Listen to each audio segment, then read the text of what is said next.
lack the truth you need to change. The life you desire is within your reach. You can achieve all the success, happiness, and prosperity you deserve by simply learning the secrets that lead to real personal transformation. Change is hard, but not impossible. You just have to make one radical decision to get real. And there's no better authority on the real steps to change than David G. Evans. Some men trust in chariots. Some men trust in horses. But we will trust in the Lord. David G. Evans is leading the charge to bring you the power to change your life. He is committed to the mission of helping you transform and become a person of power, and it starts with his all-new system to change your situation. At the centerpiece of this life-altering collection is David Evans' groundbreaking training course. From ridiculous to radical to real, this means war. In this series, you will discover the steps to change. This series includes 2 powerful messages, each on winning the battle in your mind and cultivating a language of faith. That's 4 messages, 4 power-filled hours of material. If you want a better marriage, this series has the answers. If you want to achieve financial independence God's way, the secrets in this series will empower you to make it happen. If you want a life of power, anointing, and influence, this series will show you how to get it, and there's more. You're looking for serious, immediate results. So Bishop Evans will also include one of his best-selling messages called Weapon of Warfare. This classic teaching will build you up to start fighting in the spirit for what you deserve. This powerhouse collection, from ridiculous to radical to real, and Weapon of Warfare, will give you all the biblical strategies you need to change anything in your life. This collection will ship to you immediately with your gift today to David G. Evans Ministries. This ministry is revolutionizing the kingdom by empowering believers. Souls are being saved daily, and we need your help to grow this impact in a real way. Call now and sow your seed of just $35 for your transformation to help people around the world. Your $35 love gift goes straight to the front lines of ministry, providing help to those that need it most. Call now. Make the decision to get the power you need to change your life forever.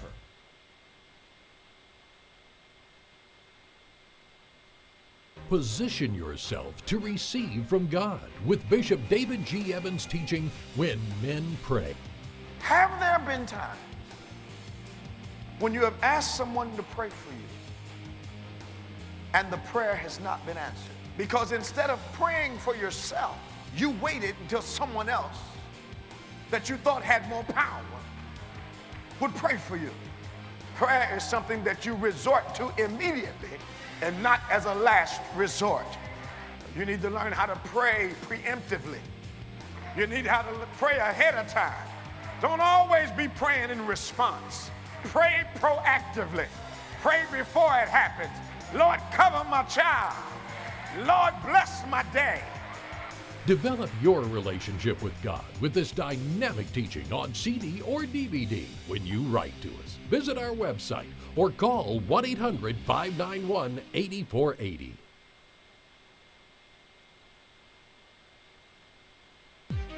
Allow God's living waters to wash over you and refresh your soul. You've been praying for yourself when the answer is in praying for other people. While I'm praying for California, God shows up in my house. As kingdom people, with the king in us, and us being sovereign ground, we are not governed by the laws of this land, but we're governed by the laws of heaven. He's talking about you going to draw water from the wells of salvation. Where's the well? In you. If we want to release the water, watch this, we don't have to pray for it to come. Where we are now, we pray for it to be released. Release deliverance and transformation in every area of your life through God's living waters. This revitalizing 3-message series can be yours on CD or DVD when you visit our website or call 1-800-591-8480 today.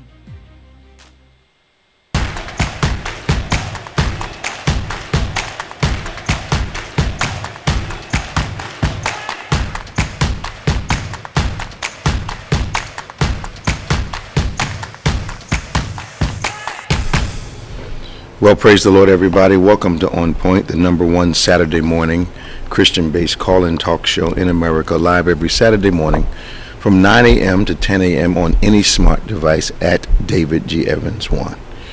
We're so glad you're joining us today, and if you would do us a favor today, won't you not only like and subscribe to us, but won't you please share with as many of your friends as possible, your followers, on whatever platforms that you are resident on, and let them know that On Point is on the air once again.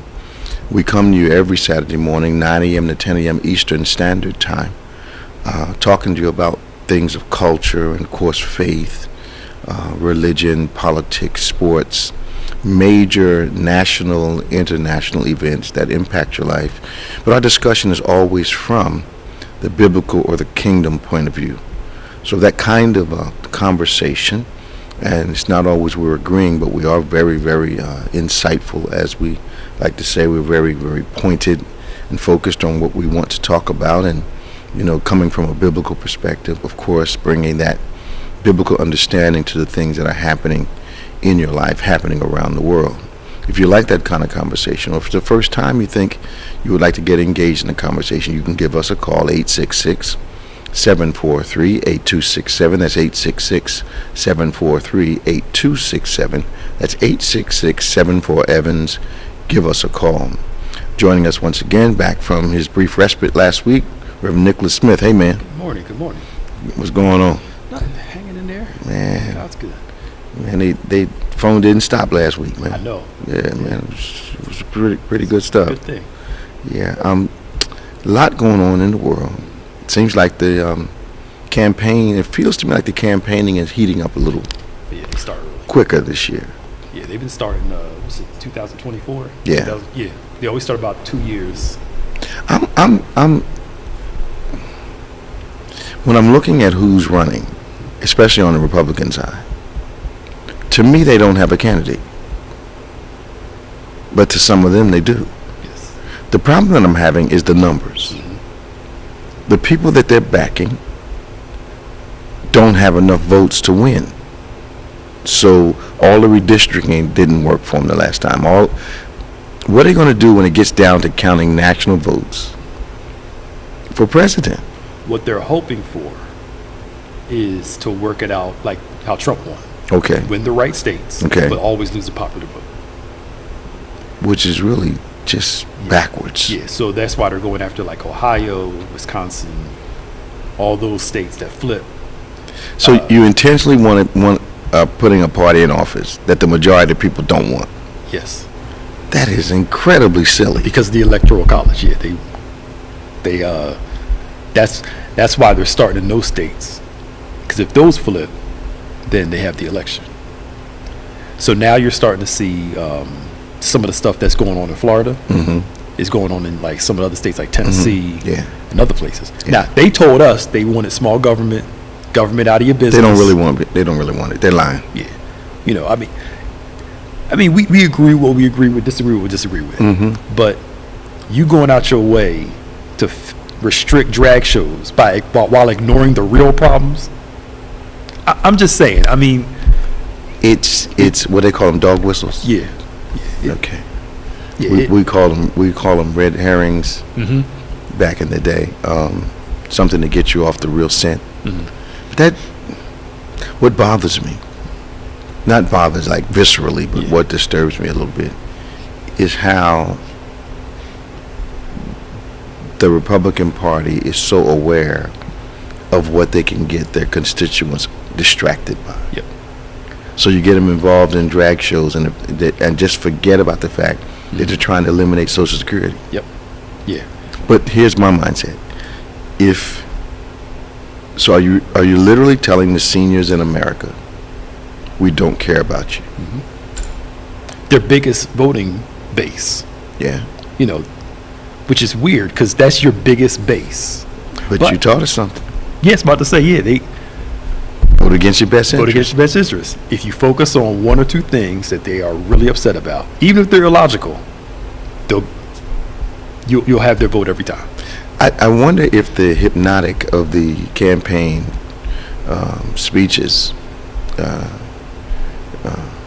My friend Herb Lush used to say that when President Trump was running, he told me, he said, look, Dave, that's just campaign talk. He's not going to do that stuff. When he got in there, I called and asked him. So you don't think people could still think, despite the record we have with that administration, that he's not going to repeat the same stuff over again? Yeah. Well, it's like to them. Now, this is going to sound crazy. Okay. To that group, the answer to Obama was Trump. But it wasn't. I know it's that Obama was horrible for the country. Okay. So let's take Trump's faults as long as he fixes what Obama messed up. You're sounding like evangelicals now. That's what their mindset. Yeah. So their fear is the left and anything associated with the left. Okay. And as long as we're against the left, so what is it? You're not voting for something, you're voting against something. Right. Yeah. But have you noticed how deafeningly quiet the evangelicals are right now? Yeah. I mean, you can hear a pin drop coming from them at this point. Yeah. They're backing away from Trump. Now all of a sudden, he's not good because look at what. So they embarrassed themselves. Yeah, they did. But now that DeSantis is trying to win that crowd over. You think he can? Well, there's going to be a war between the Trump crowd and DeSantis crowd. DeSantis is going to speak to the more moderate Republicans. You think he's going to speak to moderates? Some more, not all. More moderates. Okay. Than Trump would. Okay. Because he's polished. He knows how to, we got to give it to him. Evil, but he knows how to, Yeah, that's what he reminds me of, an evil guy that has learned how not to just offend everybody at the same time. Right. Trump would just go out there and say it. DeSantis has a way of working it in. But he's almost got his little fiefdom down there in Florida. Yeah. He's got a Senate that does everything that he says. Mm-hmm. Like they've lost their ability to exercise their authority and represent their people. Yep. They're scared of him. Some of them agree with him. And that's what we're seeing throughout these southern states. My problem is people get aligned with these disparate views, if I can use that word, giving the impression they think they're going to be in office the rest of their lives. DeSantis is going to leave them down there to handle his mess. Yep. Regardless of what happens. If Disney moves, you got 40,000 jobs and all the businesses that have thrived because of Disney. Yeah. Yep. And Disney can move. They can. It's not like they're not opposed to it. I mean, they might do something as simple as go to Georgia. Yep. Keep the weather. They'll create some beaches. Yeah. Yeah.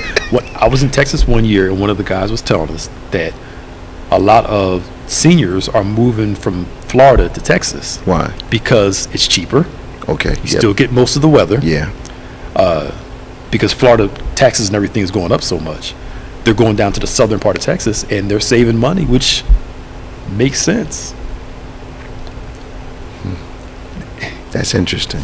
Yeah. This was happening a few years ago. And it's been ongoing. So they're not worried about the whole Mexico-Texas border. Well, they're going into Houston and Dallas and those more affluent areas. Yeah. Rather than down to El Paso and they know where they're going. Because that border is, that's where a lot of traffic is for a lot of things. Yeah. So they're and Texas to me is not that of racially a friendly place. No. I like it down there. It's a nice place. Very nice. But I couldn't move down there. I know a friend of mine moved down there. Her daughter moved down there, and I've been concerned about her since she moved, because there's some really wacky elements there. And I remember when we used to travel to do ministry down there, and we would go from, I think, Dallas to Paris, Texas, and it was a 2-hour ride from Dallas to Paris, and the cities and the towns in between there. Yeah. It was like going back in time. Yes. I mean, back in time. Yes, it is. I mean, certain parts of Dallas, there's a nice place to live. There's a real Tony section of Dallas. Yes. I've been in there too. They nice. And I've had dinner and lunch in those homes, so that it's real nice. Yeah. But you get outside Dallas. Yeah. The small. Different world. Yeah, it is. It is. It was like PA. Mm-hmm. Riding through on PA Turnpike. Mm-hmm. They got Trump signs all the way through. Yeah. But the guy's right. It's Philadelphia, Pittsburgh, and Alabama in between. It's true when you think about it. I mean, literally. You're crazy. That's what Carver said that. You know Carver. Yeah. But when you think about it, you drive through Harrisburg. You go through all through that. Oh, yeah, you hit it. You go to the rural South all over again. Yes. Yeah. You just up north. It's funny how it's in Georgia, Reverend Bryant calls Atlanta Wakanda. Mm-hmm. He says you go 10 miles outside. He said, then you're in Georgia. Yeah, you literally. Yeah, he said it's a whole different world. Yeah, and I mean, most people don't think about it. I forget about it sometimes. The tip of West Virginia and PA meet. Yes, sir. So those two. Yes, sir. Yes, sir. They blend in together. Yeah, they comfortably. Right. Comfortably. We've got Scott on line 1. We've got Robin, line 2. 866-743-8267, 867-846-7867 for Evans. Give us a call. We'd love to talk to you. This is On Point, the #1 Saturday morning Christian-based call-in talk show in the United States of America, live every Saturday morning from 9 a.m. to 10 a.m. Eastern Time. We want you to invite your friends right now. Tag a couple people. Invite them to join our discussion today. We're going to Scott from Vineland first. Good morning, Scott. How you doing? Mr. Evans, Pastor Nick, how you been? All right, man. Morning. Good to hear from you. Good. Always good. Enjoy talking to you guys and listening to you. Nice. It's Harlow and Hey, now. Leon too. He'll be back up here another week or two. Leon's coming? Yes. His mom had emergency brain surgery about 2 months ago, so we came up and straightened up her house. It was pretty bad. And he was up here 2 weeks ago, and I helped him with the basement. But I said, you got to get by Bethany, and Bishop's looking for tell him try not to leave town without me seeing him, please. I definitely will. Okay. Definitely will. What's on your mind this morning? Those 5 officers are still puzzling me. Right. I see what the white officers do to us. What were they thinking? On Facebook, someone said, you think Master was going to save you. I don't understand what they were thinking, those 5 Dodgers. It still bothers me. Well, I think the issue becomes is that if you can become organizationally ethnic. And what I mean by that, they didn't see themselves, obviously, as minority people anymore. They didn't see themselves as having the same disadvantages as people of color. They saw themselves as blue. Right. And in that, they lost their humanity for their own people. But what was really amazing to me was how the others who were paid to rescue people that are in distress stood around and watched the young man basically die on the street. Right. And that shows you that that's a culture down there that has permeated. Even those that are first responders who are supposed to come and help you out stand around and watch the guy, just suffer some more. So you've got a cultural mindset down there, and a lot of times organizationally, people lose their ethnic identity when they're in an organization. Okay. And it's important to be a part of an organization, but not forget who you are in it. It is not racist to be proud of your ethnic history. Right. That's being racial. Not approving of how God made someone is racist. So racial is if you're Irish and you're proud, you're Italian and you're proud, you're African and you're proud, you're Hispanic and you're proud, you're African American and you're proud. That's being racial. Right. But if I disagree with how God made you, then that's being racist. Right. And me and I were saying, you saw how fast they got tried, how they got was coming to them faster than white cops would. So maybe down the road, other officers will look at that, but they got tried real fast. Well, I think at the end of the day, they found out that the uniform did not cover up who they were. Absolutely. Because this may be the first time, or maybe 2 or 3 times in the last 5 years that I can remember, when action was taken against the police that quickly. Now, understand that by the time we hit the news for us, it was 2 or 3 weeks old. Is that right, Pastor Nick? Yep. It was the event was 2 or 3 weeks old, but still that's very fast when you think about the time it took for people to get arrested in the past and the time it took them to be charged and all those type of things, it did seem rather quick. But, you know, the mayor of Memphis is an African American woman, from what I understand, or the chief is. The chief is African American, and they moved on it quickly because they realized it was going to cause a problem in the city. So it wasn't all, you know, there was some financial benefit to them being charged quickly because they didn't want the city to go up in flames. Okay. Which I think there are plenty of ways to protest rather than burn down your own house. Yeah. Absolutely, that makes That's no just, sense whatsoever. no sense at all. And I think what happens if, you know, there's a couple of affluent neighborhoods near the church, Voorhees, Cherry Hill. If those residents have a complaint, they protest, they write letters, they march, but they don't burn down their own neighborhoods. So what does that say? They still have hope in where they live. You only burn down where you don't think you have hope. Yet you burn down your own neighborhood and find yourself without resources for 10, 15, 20 years. It makes no sense at all. And then you have to go all the way out to the suburbs, go get food or whatever and else. spend the money out there. Go figure. That's all I have for you. God bless you, and I'm right, gonna make sure Leon comes by. All right, man. Talk to you soon. All right. See you. Bye. Bye-bye. 866-743-8267, 866-743-8267, Evans. We'd love to talk to you this morning here on Point, the #1 Saturday morning Christian-based call and talk show in America. We're going to Robin, then we're going to Danny. Hey, Robin, Delaware Robin, how you doing? Good morning, Bishop and Pastor Nick. How are you this morning? She talking so sweet, you hear that? know. She must want something. She got her radio voice on. God. Oh, Pastor Nick, my condolences and prayers to you and your loss for and your family. Thank you. Yep. But I'm going to do my best to be quick. Oh, Lord. For real. Every time she says that, every time you say that, Pastor Nick at the end. every time you say that, it's a long time. Come on, no, girl. but there's something I need to say about All right, go ahead. Pastor Nick at All the right, end. go ahead. Okay, because I have to write things down. Okay. Remember when I asked about the Bethany Baptist Church Town Hall meeting? The reason why is because there's so many topics to talk about, and I know OnPointe is not, long enough. Even if you do it like every 6 months, just think of the people who may have questions, how you and Pastor Nick can help them learn the truth in every area. And I just think it would be awesome. I mean, it could bring members, Bishop, to the church. You know how you always teach us that when, we go to our Father to ask instead of our mother, because the Father always gives in. So I'm asking my spiritual father. Robin, when did you say this to us? Remember when Pastor Nick said, you would take up the whole town hall meeting? No, I don't remember. No, I don't remember that. What? We talk a lot, Robin. We don't. Yeah. We talk for a living. Probably remember this stuff. I thought I was Thousands and thousands of conversations, though. Right. Lessons on points and. Now, I do remember years ago when we did have the engage. No. And we had it in the fellowship hall. We had the politicians come and they spoke to us. Yeah.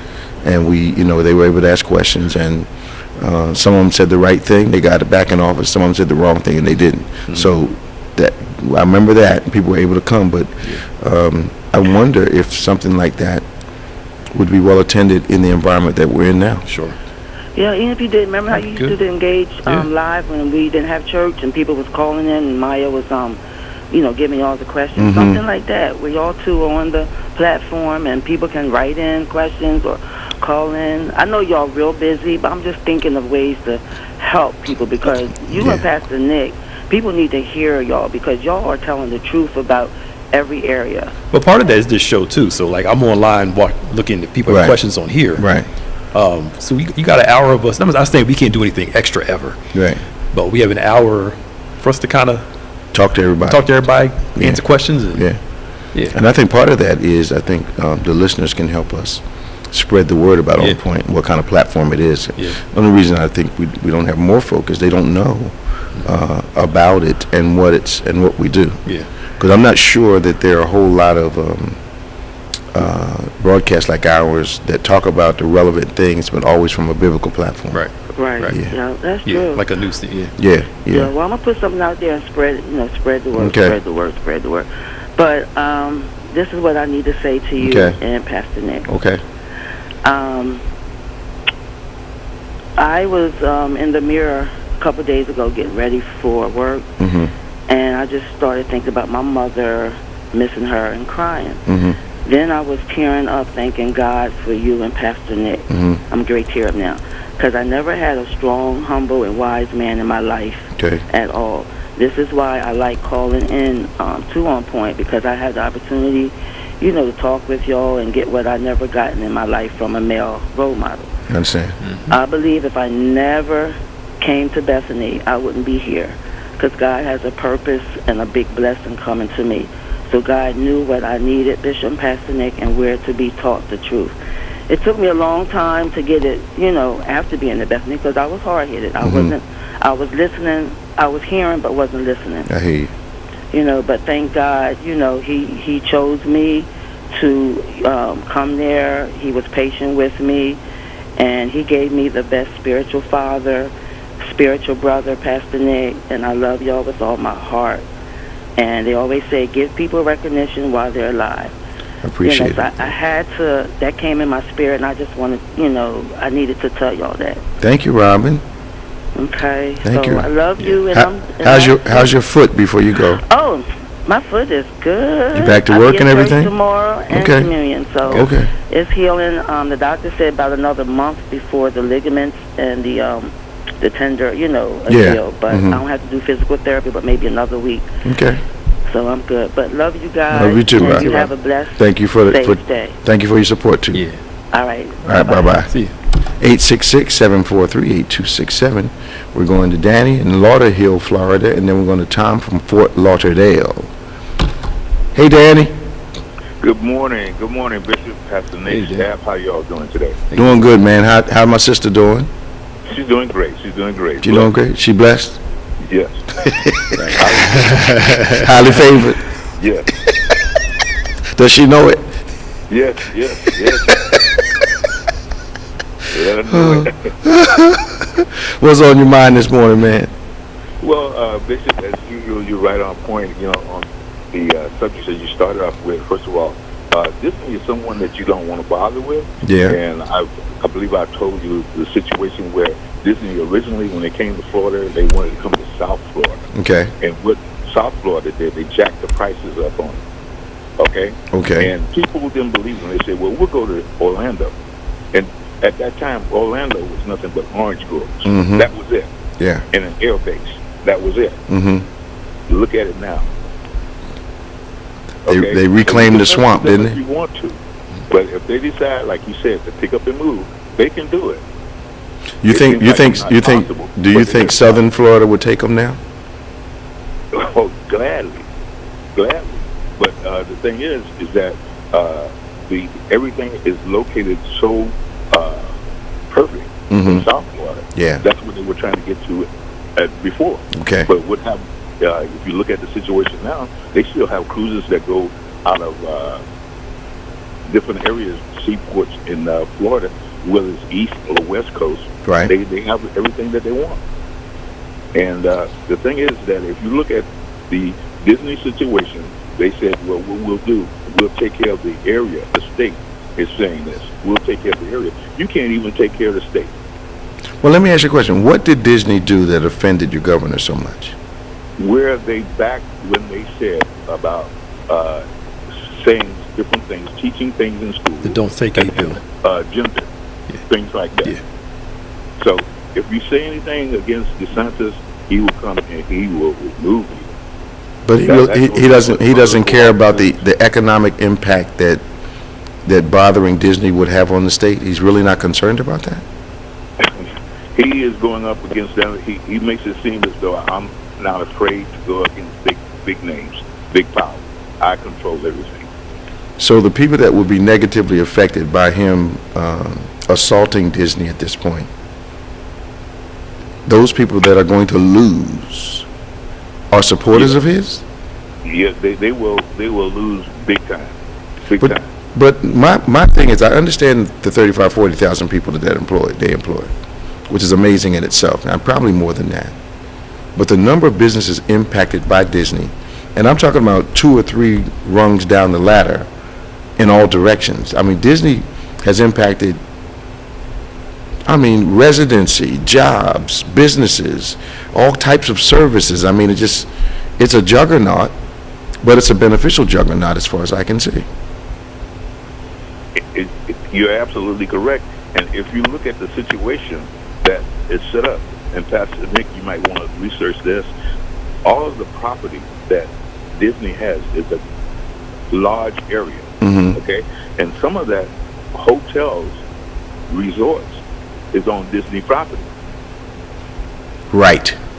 And if you look, the way that this property is kept, maintained, and the infrastructure that they have, a bus is on time, it's not late, streets are clean, you go on the property, you look at the restrooms, you look at the restaurants, things like that, there's always somebody sweeping or cleaning and maintaining it to the standard that they have. Yeah. You don't see anything junk or anything broken down or anything like that. I can't say the same thing about what's going on in the state.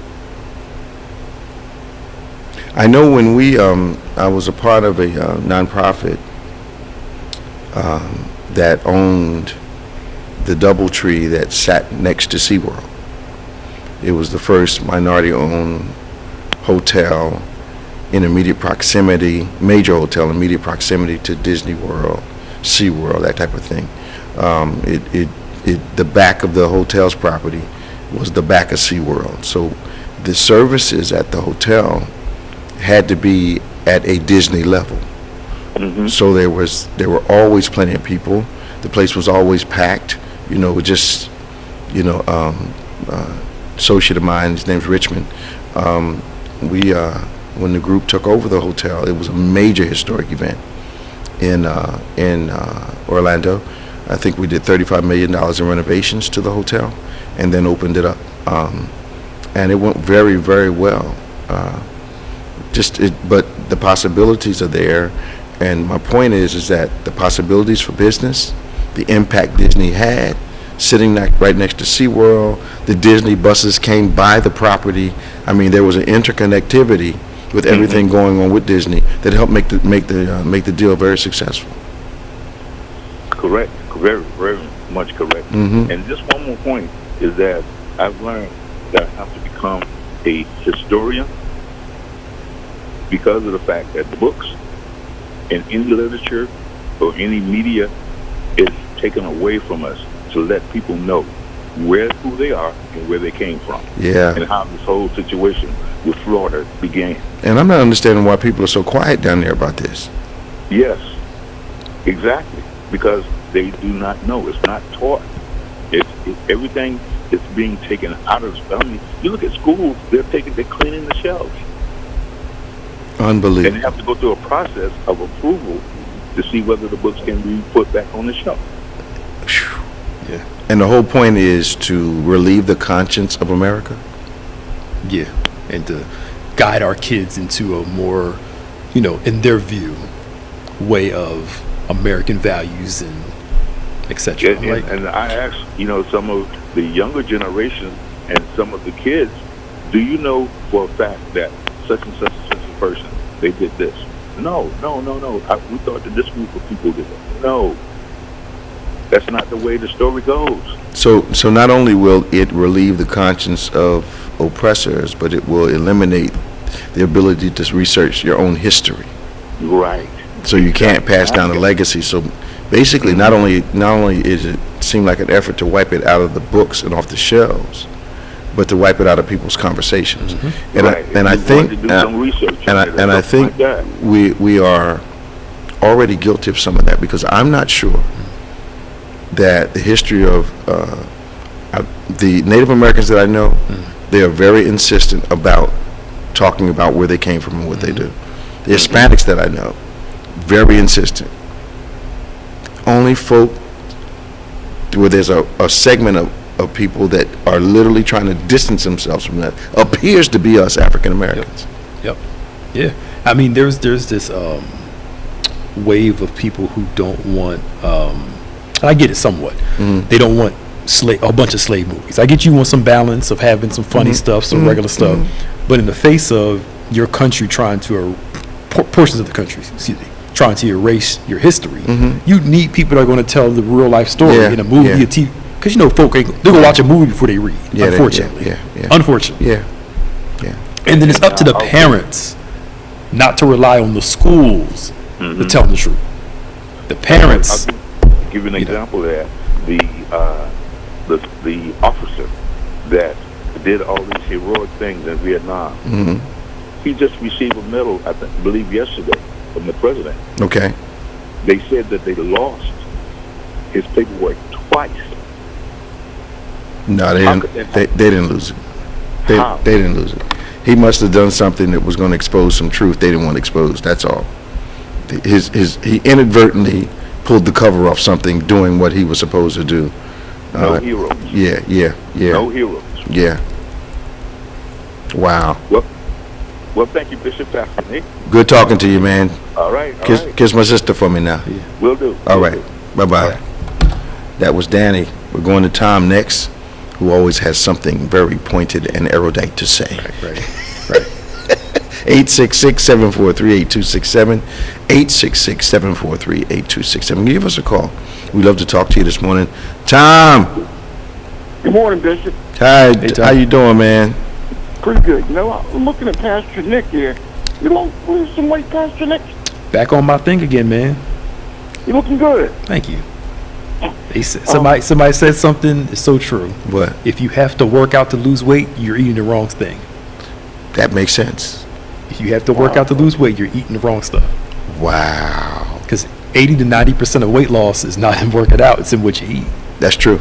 Okay. That's true. You got back on the wagon, huh? Yeah, man. The thing I like about this, I can eat more. Yeah. But it's eating the right stuff. Yeah. So you're not starving yourself. Yeah. Anyway. So we're doing stuff for Lent. I'm waiting to see what the loss of sugar and coffee does. Yeah. I'm thinking my blood pressure will respond to the lack of coffee soon. Yeah. I had to cut it out too. Did you? Yeah, because it was giving me too much heartburn and stuff, and just I had to. You had sensitive energy stuff. I don't know what happened. You got older now. I turned 35. Yeah, kids. Start changing. Yeah, kids. I'm like, what the heck? Yeah, kids, man. I used to eat a whole box of pizza when I was in my 20s and be fine. Nope. Now? Nope. Eat one slice. Heartburn. Indigestion. Talking about. Right. Can't lay down too early. Who? Got it. Have to purposely sit up for 2 hours if you eat late. Yeah. Purposely sit up for 2 hours. If you don't, 3 o'clock in the morning, you got a problem. You hurt. You're rushing to the bathroom. Throat burning on fire. Terrible. Oh, man. Sorry, Tom. We got distracted for a moment, Tom. What's your comment today, man? Man, our governor, I know my favorite subject. He's got a new book out. What is I can't get the title to the book. I didn't know that. Let me see.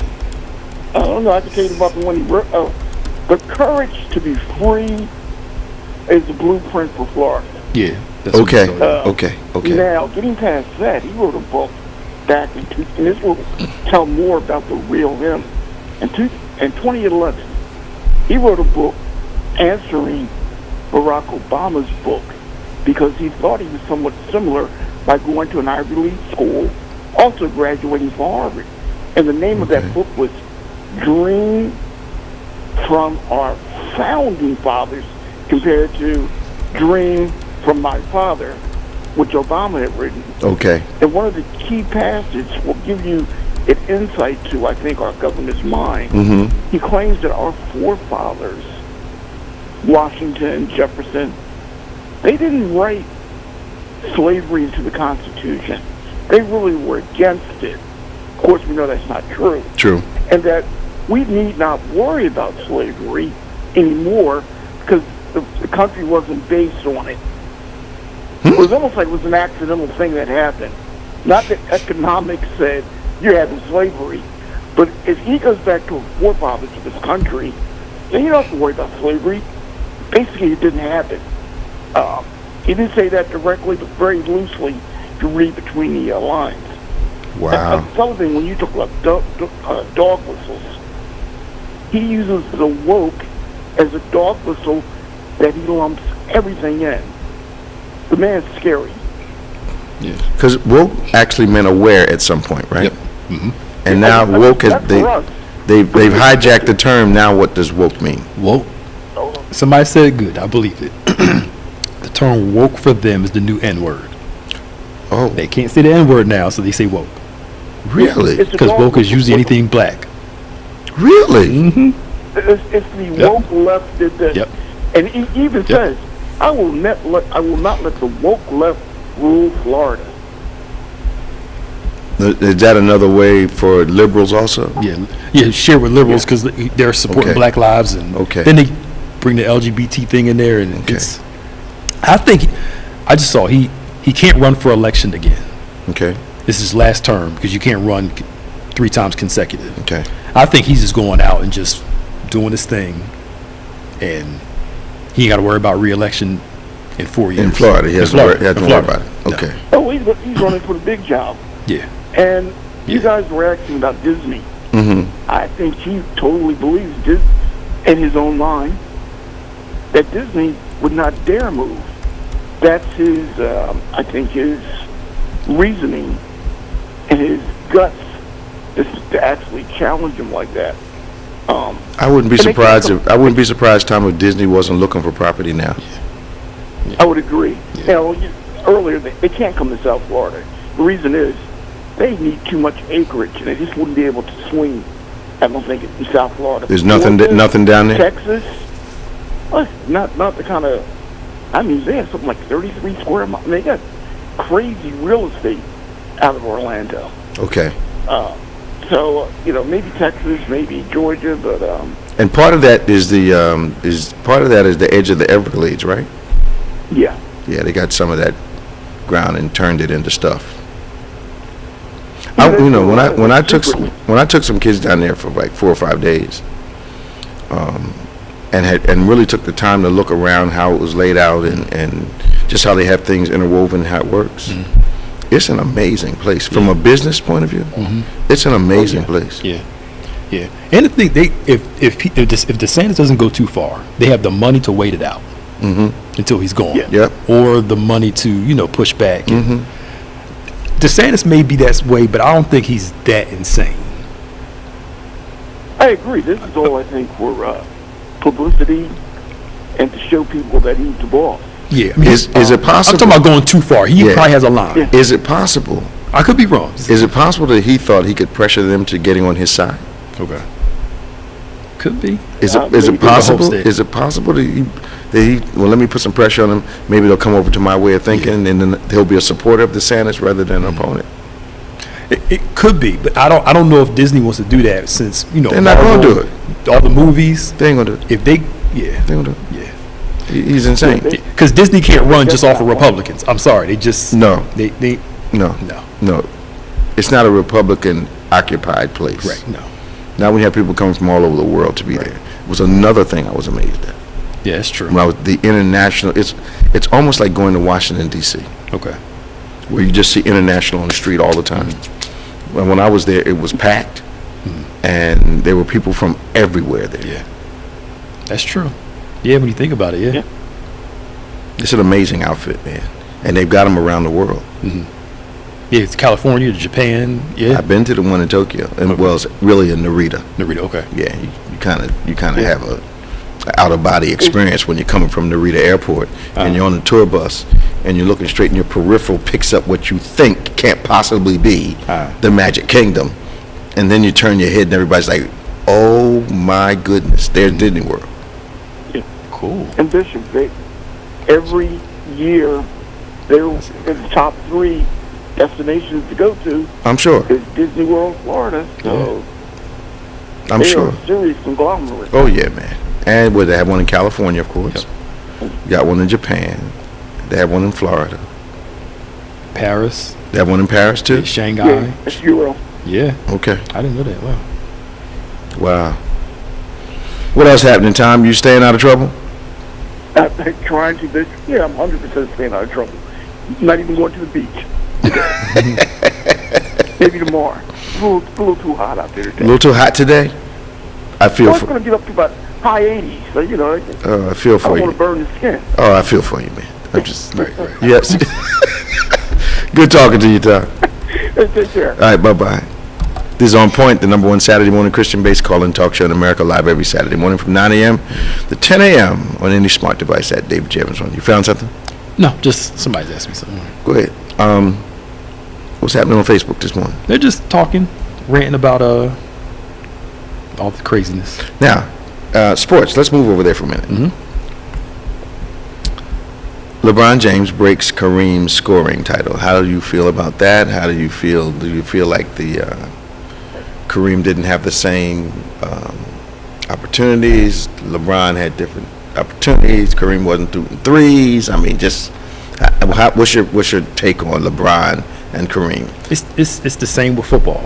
Okay. The way the rules are now allows for higher points, more scoring. Right. So you have to contextualize LeBron James. Now, I'm not knocking his feet. No. To do this is phenomenal. 20 years.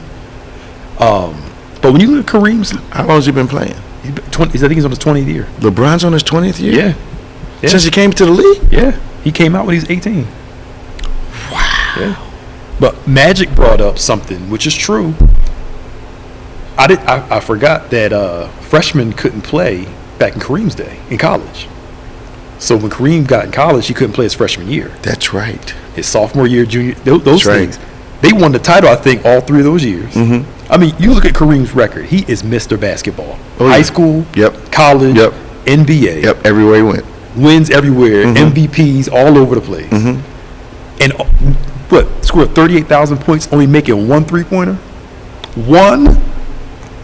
Amazing. I'm just saying. I mean, I'm not knocking. Why is he not in the GOAT conversation? I think he is. Okay. I think he is. Because the other person that's not in the GOAT conversation, I think has to be in there, is Larry Bird. Oh, I love Larry Bird. I don't know why he's not in the GOAT conversation. I love Larry If you want to talk about the top players, to me, it's got to be Kareem. Yep. It's got to be LeBron. It's got to be Kobe. Maybe on the fringe of that. It's going to have to be the guy we just talked about. Jordan. Got to have Jordan. Jordan. Yeah. And it's got to be the guy from the Celtics, Larry Bird. Yeah. I mean, those, to me, across eras, are the GOATs of the game. Yeah. See, mine is Magic. Well, if I go back, Kareem, Magic, Jordan, LeBron, and Larry Bird. Those are my favorite. Now favorites to me doesn't always translate GOATs. Well, I say Magic GOAT because he plays center. The greatest point guard ever played the game. He could do a lot. Yeah, he could do a lot. But some people say Isaiah, Magic. Yeah. But to me, they play 2 different type of games. Yeah, they were way different. Yeah. You know, but then the historic guys like myself, when we think of ball handlers and guards, we think of guys like Iverson. We think of guys a little further back, Earl Monroe. Yep. You know, those are the guys we think of, guys that really had crazy handle. Who's got Gervin? George Gervin, crazy, just crazy. The layup just. You know, most of the younger people don't know about Connie Hawkins. Yep. Get a chance to look up Connie Hawkins on YouTube. You'll see some stuff that really originated with Doc, Connie, and a couple other people. Yeah. That's. I mean, I have my personal preference as Jordan, but I do agree with you and other people. It's you pick who's the best of their era, and because you can't play. LeBron can't go back to them. No. Larry's not playing now. No. But for Larry to play a whole game, say I'm gonna play y'all with my left hand, and score over 40 points. That's incredible. And play with his left hand the whole game. That's incredible. I mean, the brothers was giving him props. That's incredible. Did you see the interview where Charles Barkley was talking about Larry was mumbling under his breath on the court? They were in warm-ups, and he walked through. He said, "What's wrong with you today?" He said, "Y'all disrespected my game." He said, "What you mean? Y'all got a white guy guarding me?" Yeah. So Larry Bird, he disrespected my game. Right. He said, "Y'all can't do no better than that." Right. That Bird was out of his mind. He was. I mean, let's be honest here. Larry Bird's career is comparable, yes, not sir. better, yes, than Magic Johnson's. Absolutely. And the 2 of them were the best of the 80s. Absolutely. Because them Celtics-Lakers battles. Absolutely. It was amazing. It brought back the NBA. Yeah. honestly, I mean, I know people will get on me, but if I picked the starting five, Yeah. I'd pick Larry Bird as my small forward over LeBron James. And I can see you saying that. I like LeBron. I can see you saying that. Because Bird rarely faded out of a game. Tough. Always money. Yep. When the money time came. Yeah, just tough. I mean, grit. Yeah. Just and the guys in the league will tell you. Who's that guy that they said was one of the best defensive players? Ball head. Could lock down just about anybody. Dumars and the other guy. I think Gary Payton was another Gary one. Payton. Yeah. Mm-hmm. Payton said, I don't know what y'all thinking, but he said Bird was cold. Yeah, he was. And even after he hurt his back, he still had He's a bad boy. You know, I mean, he laying on the floor with the ice on his back. Go back in there and score another 20. I watched a little bit of that game between Dominique Wilkins and him, the Hawks and the Celtics, when they went back and forth. That was a phenomenal game, man. Yeah. Dominique doesn't get the credit he needs to. No. He would limit him just to dunking. Yeah, man. No, but Meek was no. They were trading 3-pointers, 2-pointers. They were driving to the basket. Yeah. And I try to tell this young generation, recency bias doesn't always mean that it's true. Recency bias. That's good. Yeah. It's just because it's recent. Yeah. Don't discount. Yeah. Because I was talking to somebody, well, the players back then aren't as athletic now. Well, that's not necessarily true. It's not true at all. Yeah, you can't discount a previous generation. It's not true at all. Right. They're looking at Bob Cousy. Yeah. They forget Julius Erving, really was the prototype for a lot of stuff that everybody's doing right now. Yeah. The absolute prototype. Yeah. To me, they're like, well, they were, back in the day they had to have a regular job and play in the league. That actually showed more strength. Absolutely. That you playing games in the league and you going home. Absolutely. Like, come on, yo. Like, going home to feed the baby. You got to be built a little different. Man, they couldn't do it now. Well, I think they, back in the day, they played just about every game unless they were hurt. Now they're taking games off. I wanted to ask you a question. I saw something the other day. They said the 10 best ball handlers of all time. None of the old guys were in it. Sham God, all them guys were not in it. Recency. Okay. I'm waiting for, they're going to go up a little higher. They're going to get a little bit more historic. Recency. That Penny Hardaway, none of them guys was in it. Yeah, recency. Okay. Recency. Okay. Recency bias. Recent doesn't always mean better. That's what they think. Okay. It's new to y'all. I was like, where's Connie Hawkins? Where's Dr. J? Where's Jerry West? Pete Maravich, you leave him out of ball handlers? Yeah. Come on, man. I mean, they were in cross. Iverson was Iverson. There was only one. He's probably the best crossover that you probably ever seen. Him, speed, and you know what made his so different? How wide it was. He's out here. Most of the guys are in here when they cross over. Allen was way out here, man. And that's a rare. He smoked Jordan, man. He did. He crossed him. It was disrespectful. He crossed him over. It was disrespectful. It was like just that fast. But the guy that they say had the best one before him was what's that guy's name? Brown skin, bald head. It'll come up. You'll get it in a minute. But there's a guy that but they say the Sham God move was a move that everybody tried to do. Okay. The Sham God move was incredible. But then they had other guys, man, that could, like Jason Williams.